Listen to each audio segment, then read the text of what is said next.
have lov at sige jer alle sammen tusind tak for en fantastisk tid.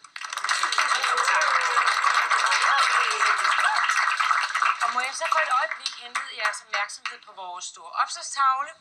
På mange måder minder vores parti om den opslagstavle. Man kan måske ligefrem sige, at vores parti lige nu er den opslagstavle.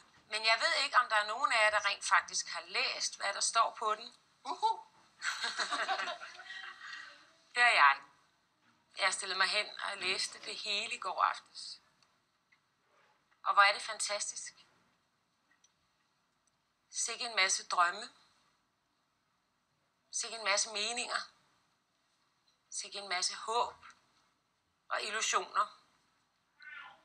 Man kan læse, at det her parti går ind for et grønnere miljø, men vi ønsker tilsyneladende samtidig en liberalisering af landbruget.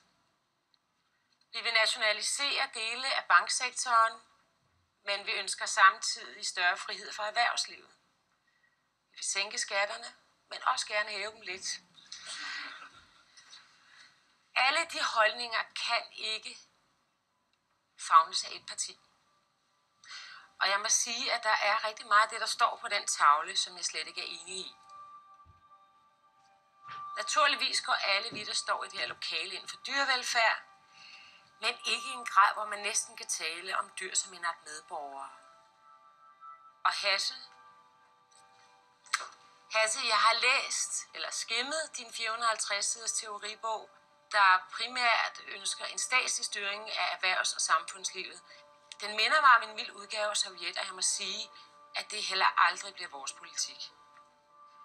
Og selv om vi naturligvis går ind for såkaldt kulturkristne værdier, som næstekærlighed og medmenneskelighed, bliver det aldrig nogensinde i en grad, hvor vi kommer til at stille spørgsmålstegn til kvinders ret til fri abort.